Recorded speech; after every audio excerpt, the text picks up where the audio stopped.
Welcome back. Last lecture में हमने पढ़ा अबाउट इम्यूनिटी।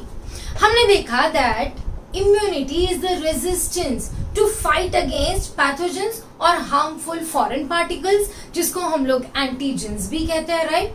अब ये जो इम्यूनिटी है, ये इम्यूनिटी का एक सबसे इंपॉर्टेंट एट्रीब्यूट या कैरेक्टरिस्टिक ये है that immunity has something called as self non self recognition. Okay, so immunity has self non self recognition. अब इसका मतलब क्या है? ओके, इसका मतलब ये है दैट हमारा इम्यून सिस्टम ये डिफरेंशिएट कर सकता है कि ये मेरे बॉडी का हिस्सा है और ये मेरे बॉडी का हिस्सा नहीं है। डू यू रियलाइज हमारे इम्यून सिस्टम के लिए ये करना बहुत जरूरी है। अगर ये नहीं होगा तो क्या होगा? हमारे इम्यून सिस्टम के सेल्स हमारे ही बॉडी के सेल्स के अगेंस्ट लड़ने लगेंगे, और जब लड़ने लगेंगे तो हमारे इम्यून सिस्टम के सेल्स हमारे ही बॉडी ऑर्गन्स को डैमेज करेंगे। वैसे ऐसा होता है, ओके, ये ऐसा होता है बहुत ही रेयर केसेस में, और उसको हम बोलते हैं ऑटो इम्यून डिजीजेस। मतलब ऐसे डिजीजेस जहां पे हमारी इम्यूनिटी हमारी ही सेल्स को खत्म कर रही है, क्योंकि वो क्या भूल चुका है? Self non self recognition. But in general the immune system has something called as self non self recognition. Okay, अब ये जो हमारा इम्यूनिटी है ये दो टाइप का है। So there are two types of immunity. Pay very keen attention. Two types of immunity में the first one is called as innate immunity and the second one is called as acquired immunity, also called as adaptive immunity. अच्छा, चलो देखते हैं what is innate immunity. Innate मतलब inborn, inborn मतलब by birth. तो innate immunity is nothing but inborn immunity या present in the body by birth. तुम बोलोगे ये कैसे? यस, है हमारे पास जब एक बच्चा पैदा होता है तो क्या पैदा होते बराबर वो हजारों बीमारियों से मर जाता है क्या? नहीं। डू यू रियलाइज दैट बच्चे में इनबॉर्न कैपेबिलिटी होगा ना कुछ तो fight against pathogens, that is called as what? Innate immunity. अच्छा, भले ये पैदाइशी है बट इसमें सेल्फ नॉन सेल्फ रिकॉग्निशन जरूर होगा। मतलब it will be able to identify कि भैया ये फॉरेन पार्टिकल है तो इससे लड़ना है, ओके, ये मेरे बॉडी का हिस्सा है, इससे लड़ना नहीं है। What else is there in innate immunity? Innate immunity is non specific. Non specific का मतलब क्या है? तो उसके पहले let us just talk about acquired in short. Okay, innate is present by birth, but धीरे धीरे हमारे लाइफ टाइम में हम इम्यूनिटी अक्वायर करते हैं। जैसे कि I develop an immunity for chicken pox और I develop an immunity for typhoid, right. अब ये जब हम डेवलप करते हैं इसको हम बोलते हैं अक्वायर्ड या अडॉप्टिव, बिकॉज ये मैंने अडॉप्ट किया है इन माई लाइफ टाइम। ओके, जब हम अक्वायर करते हैं इम्यूनिटी तो दैट बिकम्स वेरी स्पेसिफिक। मतलब मेरी बॉडी का adaptive immunity can distinguish between rabies का वायरस, पोलियो का वायरस, टाइफाइड का बैक्टीरिया, कॉलेरा का virus, right. So it will be able to differentiate between all the different type of bacterias and viruses even if they have minute differences. तुम्हारे innate के पास ऐसा कोई capability नहीं है। तुम्हारा इनेट अलग अलग बैक्टीरिया और अलग अलग वायरसेस को अलग अलग पहचानता नहीं है। It is non specific. But अगर ये नॉन स्पेसिफिक है तो उसको कैसे पता कि भैया ये जो चीज है ये नॉन सेल्फ है, मतलब ये मेरे बॉडी का हिस्सा नहीं है? याद रखो, ये जो इनेट इम्यूनिटी है ये सिर्फ आइडेंटिफाई करता है ऐसी चीजों को जो किसी भी यूकैरियोट्स में है ही नहीं। अब फॉर एग्जाम्पल हमारे पास there is nothing called as teichoic acid. Teichoic acid you will see is a part of bacterial cell wall, right. Again हमारे पास पेप्टाइडोग्लाइकन या पेप्टिडोग्लाइकन नाम का केमिकल है ही नहीं। Again it is a part of bacterial cell wall. हमारे पास म्यूरामिक एसिड नहीं है। Again that is a part of bacterial cell wall. And there are certain bacterial capsules जिसमें होता है ग्लाइकोकैलिक्स, राइट। रिमेंबर, इनमें से कोई भी चीज किसी यूकैरियोट में पाई ही नहीं जाती है। तो कैन आई से दैट ये सारे के सारे बाय डिफॉल्ट नॉन सेल्फ है? इनेट इम्यूनिटी भले ही सारे बैक्टीरियाज को अलग अलग नहीं पहचानती है, बट वो इन मॉलिक्यूल्स को पहचानती है और वो जानती है कि जिसमें भी ये सारी चीजें हैं वो मेरे बॉडी का हिस्सा नहीं है, right? So innate immunity is not specific, okay? It will just identify some molecules which are not a part of the normal eukaryotic cell, okay? So innate immunity is present right from birth. It has self non-self recognition and it is non-specific. इतना समझ में आया, okay? अब innate immunity तो पैदाइशी है, but धीरे धीरे हम over a period of time acquire करते हैं इम्यूनिटी। अब तुमने कभी देखा है कि अक्सर हमें चिकन पॉक्स हो जाता है, अक्सर बचपन में सभी को कभी ना कभी तो चिकन पॉक्स हो जाता है, राइट? अब एक बार चिकन पॉक्स हो गया तो क्या बार बार चिकन पॉक्स होते रहता है? नहीं। अगर एक बार चिकन पॉक्स हो गया तो you will see there is a very rare chance कि किसी को दूसरी बार चिकन पॉक्स हो। व्हाई? बिकॉज अब मैंने चिकन पॉक्स के अगेंस्ट इम्यूनिटी अक्वायर कर ली है, मतलब I have adopted my body against chicken pox, okay? तो व्हाट इज अडॉप्टेड या acquired immunity? It is acquired during the life time, okay? Acquired during the life time. अब ये तुमने अक्वायर कब किया? तुमने चिकन पॉक्स के अगेंस्ट इम्यूनिटी कब अक्वायर की? जब तुम्हें पहली बार चिकन पॉक्स हुआ, राइट? अच्छा, यहीं पे टाइफाइड होगा तो उसके अगेंस्ट इम्यूनिटी बनेगी, पोलियो होगा तो उसके अगेंस्ट इम्यूनिटी बनेगी। मतलब अक्वायर्ड के लिए तुम्हें कम से कम एक बार तो वो पैथोजन से आमना सामना करना बहुत जरूरी है। So acquired will develop during the life time when you get exposed to that antigen, that is when you will develop this acquired immunity. अच्छा, acquired immunity में भी तुम देखोगे self non self का recognition है ही है, so it has self non self recognition, but acquired में और एक चीज है और वो है बहुत high level of specificity. Remember all the different bacteria, viruses, different chemicals, everything is identified separately और हर एक के लिए अलग अलग टाइप का acquired immunity डेवलप होता है। सो पोलियो के लिए अलग इम्यूनिटी होगी, तो रेबीज के लिए अलग इम्यूनिटी डेवलप होगी और चिकन पॉक्स के लिए अलग इम्यूनिटी डेवलप होगी।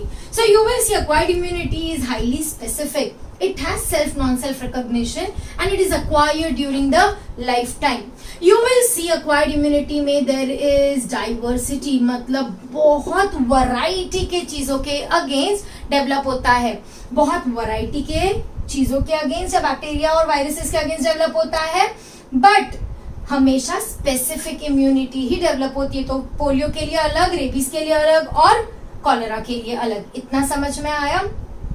अडॉप्टिव इम्यूनिटी की और एक सबसे बड़ी खासियत है और उस खासियत का नाम है मेमोरी। क्या है? मेमोरी। रिमेम्बर, मेमोरी क्या है? जैसे मैंने बोला ना कि मुझे अगर एक बार चिकन पॉक्स हो गया तो मुझे बार बार नहीं होगा। Why will I not get the chicken pox again? Because जब एक बार चिकन पॉक्स हुआ तो मेरे बॉडी ने उस चिकन पॉक्स के वायरस की क्या बना दी? मेमोरी बना दी। सो अक्वायर्ड इम्यूनिटी का ये सबसे इंपॉर्टेंट पार्ट है, that it involves formation of memory. Innate में ऐसा नहीं होता है, इनेट में there is no memory, okay? So there is no memory and it is non-specific. These are the major differences between acquired and innate immunity, okay? अब acquired immunity, we can acquire immunity due to something called as vaccination.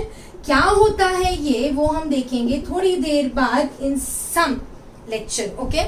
Now that is about acquired and innate immunity. चलो explore करते हैं innate immunity in detail. किस तरह से तुम्हारी body में पैदाइशी इम्यूनिटी है, ओके? अब innate immunity के कुछ बैरियर्स है, innate immunity के हमारी बॉडी में कुछ बैरियर्स है। Let us talk about these barriers in detail. So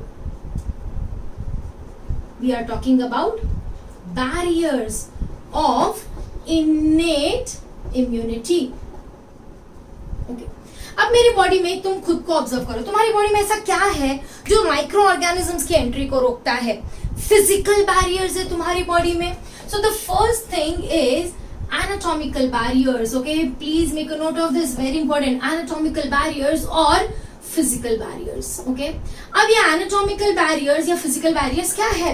हमारी बॉडी का सबसे important physical barrier है हमारी skin. Do you realize हमारी skin is made up of epithelial tissue? और epithelial tissue में तुम देखोगे there are no intercellular spaces and the cells are tightly packed.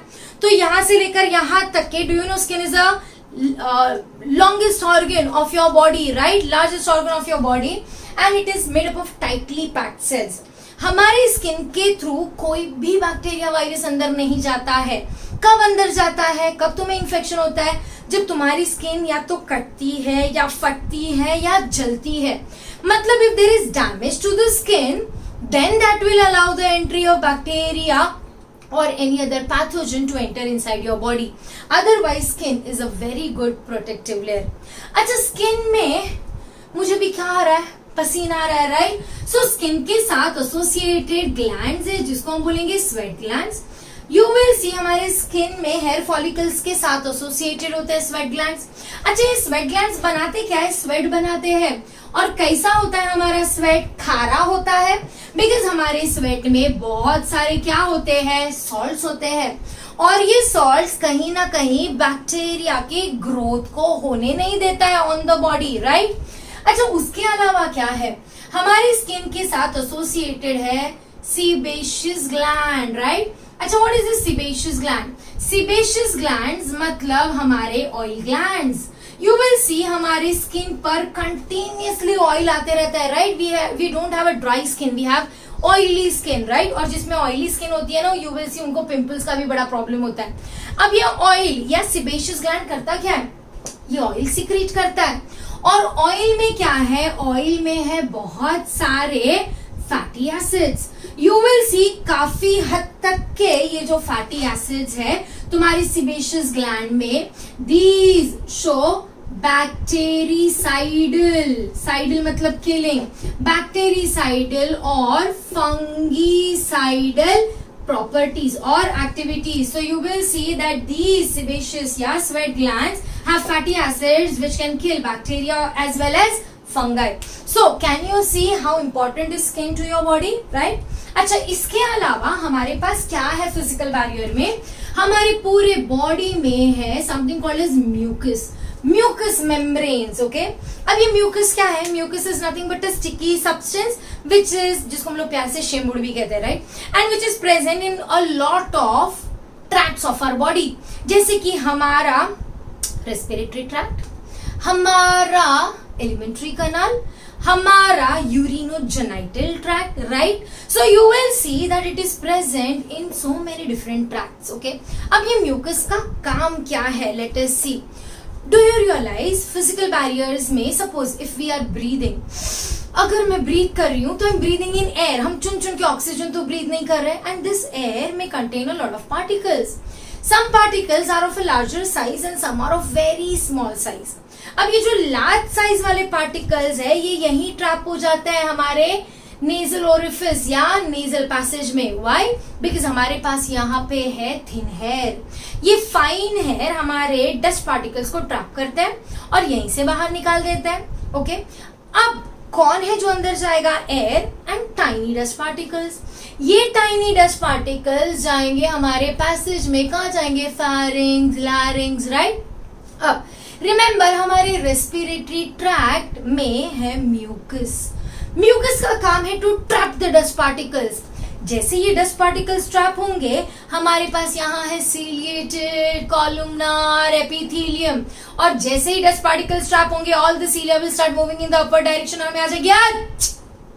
So this coughing, sneezing is nothing but a reflex, and that helps the microorganisms or the foreign material to come out. अच्छा, कई बार अगर ये reflex बहुत strong ना हो तो अच्छी नहीं आएगी, बट कफ आएगा. और ये कफ हमारे फेरिंग से ये जो हमारा म्यूकस है विद डस्ट पार्टिकल्स कहाँ लेकर आएगा? हमारे फेरिंग्स में, मतलब अंदर से फेरिंग्स में आएगा जहाँ पे इजोफेरिंग्स और नेजोफेरिंग्स मतलब ओरल एंड नोज के पैसेज का ओपनिंग. एंड अगर ये बाहर नहीं आ सका नेजल पैसेज से तो कोई बात नहीं, ये तुम स्वालो कर लोगे, तुमने कई बार अपना कफ स्वालो किया है, right? If you don't find part way to spit it, you will simply swallow it and it will go into your digestive system. Don't worry, digestive system में भी हमारे पास systems है which will help you to fight against microorganisms, right? So हमने देखा physical barrier या anatomical barrier में skin and mucus, okay? चलो चलते हैं और एक बैरियर के पास. हमारे पास और बैरियर्स है जिसको अब हम बोलेंगे फिजियोलॉजिकल बैरियर्स, ओके? हमारी बॉडी की फिजियोलॉजी मतलब अंदर के तालमेल, लिक्विड्स ही ऐसे हैं जो माइक्रो ऑर्गेनिज्म को ग्रो नहीं करने देते. अच्छा, फिजियोलॉजिकल बैरियर में सबसे पहले आते हैं हमारी बॉडी का टेम्परेचर. कितना है भाई तुम्हारी बॉडी का temperature? Do you know it is 37 degree Celsius, right? This is quite high. तुम्हारे आसपास का टेम्परेचर एट प्रेजेंट है 22, 23 एंड फिर भी तुम्हें गर्मी होती है, राइट? तो सोचो ये कितना ज्यादा हाई है. डू यू रियलाइज दैट इतने हाई टेम्परेचर पे most of the bacterias grow ही नहीं कर सकते. तो काफी bacterias and viruses they are incapable of growing at this temperature, okay? चलो अगर कोई बैक्टीरिया ये तुम्हारे फिजिकल बैरियर को तोड़कर चला भी जाता है अंदर, तो यू विल सी जैसे ही मेरी बॉडी में कोई इन्फेक्शन होता है, मतलब बैक्टीरियल अटैक होता है, तो automatically the first response that you get is what? Increase in body temperature. Do you realise that हमारा टेम्परेचर ऑटोमेटिकली बढ़ जाता है इन्फेक्शन में और हमें क्या आ जाता है? फीवर. भाई ये फीवर कहीं ना कहीं एक पहला बैरियर है to kill the microorganism. Fever हमारी बॉडी में बहुत सारी चीजों को रिलीज भी करवाता है, जैसे कि there is a chemical called as interferon. हम 2 मिनट में देखेंगे what is interferon. But fever is one of the physiological barrier, right? अच्छा, उसके अलावा और क्या है मेरी बॉडी में? डू यू रियलाइज जैसे जैसे तुम खाने को खाते हो, खाने के साथ साथ बहुत सारे बैक्टीरिया भी अंदर चले गए. भाई ये तो पेट में चले गए और पेट में हमारे पास क्या है? एसिडिटी. pH approximately 1.5. इतना कम level of pH is present in our stomach due to the gastric juices. At this level also you will see that most of the bacteria are not surviving. So the pH created by HCl also helps to kill a lot of microorganism. इतना नीचे जाने के पहले मुंह में चलते हैं. मुंह में है हमारे पास क्या? मुंह में है हमारे पास saliva. Again, saliva has a lot of enzymes that will cleave or that will break the microorganism. और क्या है हमारी बॉडी में? आंसू आते हैं. आंसू आते हैं कहाँ से आते हैं? आंखों से. और आंखों में है ग्लैंड जिसका नाम है लैक्रिमल ग्लैंड. तो हमारे पास है tears. Again tears are release by lacrimal gland. Lacrimal gland is releases tear which has an enzyme called as lysozyme. Okay, don't write lysosome, okay? Lysozyme. Lysozyme is an enzyme present in the tears, okay? जो हमारे conjunctiva या हमारे eyes को protect करके रखता है. थोड़ा कुछ भी डैमेज हो जाए तो देखो आंखों से पानी आने लगता है. अब ये लाइसोजाइम करता क्या है? Lysozyme is a low molecular weight protein, मतलब बहुत ही कम मॉलिक्यूलर वेट के प्रोटीन्स होते हैं लाइसोजाइम, ओके? और ये lysozyme are basic in nature, मतलब एसिडिक बेसिक कहते हैं ना, तो बेसिक इन नेचर. हमारा आंसू कभी खट्टा नहीं लगता है, right? Okay, basic in nature and they have property which is called as, I mean they act as muramidase. तुम बोलोगे ma'am what is this muramidase? Okay, remember bacterial cell wall is made of peptidoglycan, muramic acid. Last year पढ़ा था, अभी भी थोड़ी देर पहले नाम लिए थे. So lysozyme का काम क्या है? To break down muramic acid, मतलब to break down what? Peptidoglycan, मतलब to break down what? The cell wall of bacteria. To be specific, cell wall of gram positive bacteria. So most of the gram positive bacteria are killed, okay? Their cell wall is broken by muramidase. Ase मतलब enzyme, right? So these are some of the physiological barriers of your body. अच्छा, physiological barrier के बाद चलते हैं और देखते हैं कुछ केमिकल बैरियर्स के बारे में. ना हमारी बॉडी में बहुत सारे केमिकल बैरियर्स भी हैं, ओके? जैसे कि हमारी बॉडी में बहुत सारे केमिकल्स हैं जिसको हम बोलते हैं कीमोकाइंस, नाम सुनो, ओके, हमें बहुत डिटेल में नहीं जाना है। Chemokines, cytokines, these are generally released in the immune system, जो एक्टिवेट करने में मदद करते हैं इम्यून सिस्टम को। Then we have certain chemicals called as histamine या histamine, जो कभी भी अगर कोई टिश्यू डैमेज हो जाए तो फटाफट आ जाएगा कौन, हमारा हिस्टामिन। इसके अलावा है कुछ केमिकल्स जिसको हम बोलते हैं इंटरफेरॉन। अब ये इंटरफेरॉन होता क्या है, अंडरस्टैंड, अगर मेरे बॉडी में कोई वायरस चला जाए तो हमने पढ़ा है that viruses are non living outside the cell, right. तो वायरस क्या करेगा, मेरे सेल के अंदर जाएगा और मेरे सेल की मशीनरी मतलब अपना जेनेटिक मटेरियल अंदर भेजेगा और ये मेरे सेल की मशीनरी यूज करके बहुत सारे वायरल पार्टिकल्स बना देगा। एक बार ये बहुत सारे वायरल पार्टिकल्स बन गए तो ये सेल फट जाएगा और ये वायरल पार्टिकल्स रिलीज हो जाएंगे, राइट। ये रिलीज हो जाएंगे ब्लड में तो मेरे ब्लड का क्या बढ़ जाएगा, वायरल लोड। पहले 1 या 4 या 10 वायरसेस थे, अभी थाउजेंड्स में आ जाएंगे, इसलिए वायरसेस या वायरल इन्फेक्शंस रैपिडली फैलते हैं बॉडी में, राइट। अब ये जो साइकिल है इसको बोलते हैं लाइटिक साइकिल, जहां पे सेल लाइसिस हो गया। बट अब जब ये वायरसेस मेरे ब्लड में आ गए तो ये तो ढूंढेंगे ही ना मौका कि ये नए नए सेल्स को पकड़े और उनके अंदर सेम चीज करे, उनके अंदर वापस से लाइटिक साइकिल करे और अपना रिप्रोडक्शन कंटिन्यू करे। बट अगर ये सेल, इसके अंदर वायरल इन्फेक्शन हो गया है तो ये सेल क्या करेगा, अपने भाई बंधुओं को बचाने की कोशिश करेगा। ये जो होस्ट या इन्फेक्टेड सेल है ये अपने अंदर से केमिकल निकालेगा जिसको हम बोलेंगे इंटरफेरॉन। इंटरफेरॉन सिग्नलिंग मॉलिक्यूल है। इंटरफेरॉन क्या करेगा, सारे के सारे आसपास के सेल्स को बता देगा क्या कि भैया बॉडी में वायरल इन्फेक्शन है, वायरस को नहीं घुसने देना है, तो अपने दरवाजे मतलब अपने जितने भी पोर्ट्स है जिसके थ्रू वायरस अंदर जा सकता है या रिसेप्टर्स है जिसके थ्रू वायरस अंदर जा सकता है उनको बंद कर दो। So this interferon will bind on the receptor and will not allow the virus to infect the other cells. सो कहीं ना कहीं ये है हमारे केमिकल बैरियर्स। अच्छा, केमिकल बैरियर्स में और भी कुछ है। हमारे केमिकल बैरियर में है complementary system.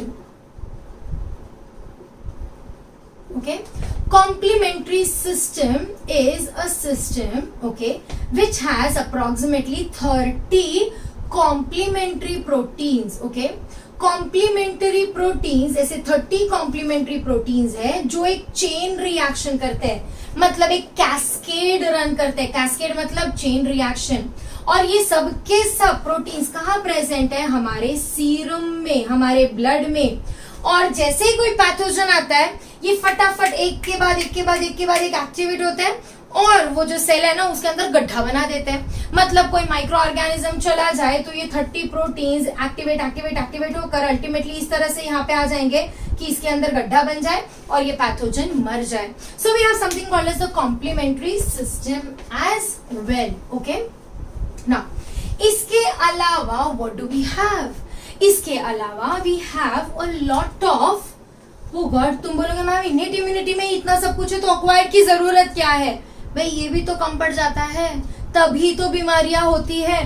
Late us see what are the other, okay, options. The other are cellular components, okay. अब ये सेल्यूलर कंपोनेंट्स में क्या है, हमारे पास कुछ सेल्स है which play an important part in the innate immunity. Cellular component में सबसे इंपॉर्टेंट है हमारे macrophages. Macrophages are what, phage करता है eat, okay. Macrophages they are cells that can carry out phagocytosis, okay। Now what is phagocytosis? Macrophages are irregular shaped cells and अगर कोई bacteria दिख जाए उसको तो मैक्रोफेज क्या करता है, जैसे तुम्हारा WBC तुम्हारा याद है अमीबा, वैसे ही सूडोपोडिया के थ्रू उस बैक्टीरिया को अंदर ले लेगा।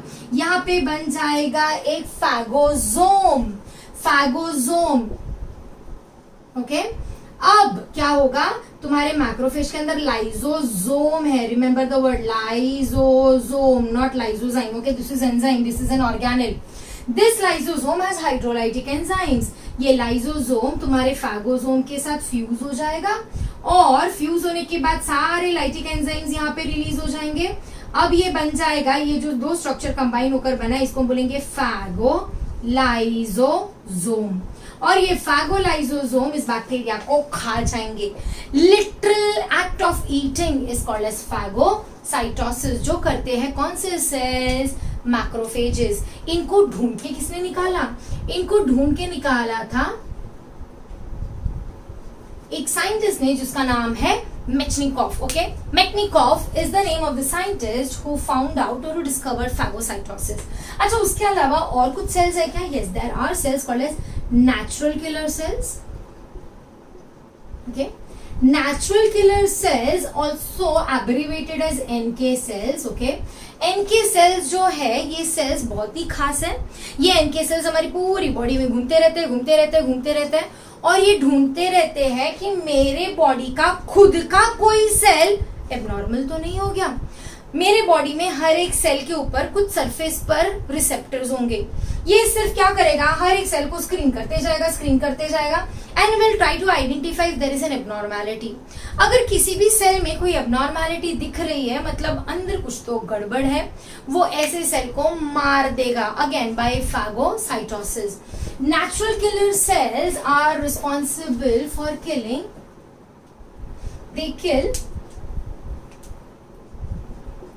abnormal cells as well as abnormal में you will see a lot of cells are cancerous cell, so they kill abnormal cells and cancerous cells. Okay, so natural killer cells are known to kill cancerous cells in our body.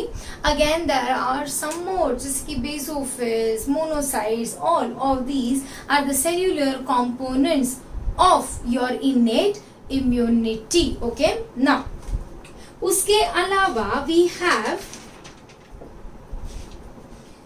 something, okay, उसके अलावा we have something called as acute phase protein. Okay, acute phase protein is called as APP. Okay, this is newly introduced in your syllabus. Last year तक ये सब था, ये नहीं था। acute phase protein is called as APP. Okay, now what is this APP, acute phase protein? अगर मेरे body में कोई इन्फेक्शन होता है तो इन्फेक्शन के टाइम पे बहुत सारे प्रोटीन्स रिलीज हो जाते हैं बॉडी में। ये देखे ना हमने, ये सारे प्रोटीन्स। ओके, ऐसे कुछ प्रोटीन्स रिलीज हो जाते हैं जिसको हम बोलते हैं अक्यूट, मतलब ये टेम्पररी आएंगे और खत्म हो जाएंगे। ये जिंदगी भर के लिए या हमेशा के लिए बॉडी में नहीं रहते, ये काफी देर के लिए रहते हैं। ये नहीं रहते, ये इन्फेक्शन में आते हैं चले जाते हैं। So if there is a tissue damage, if there is infection, acute phase proteins they come into play. इसके कुछ एग्जांपल्स हमें याद रखना है, जिसमें है एक C reactive protein. Okay, just 1 or 2. Okay, so there is C reactive protein is one acute phase protein. There is one protein called as mannose binding protein.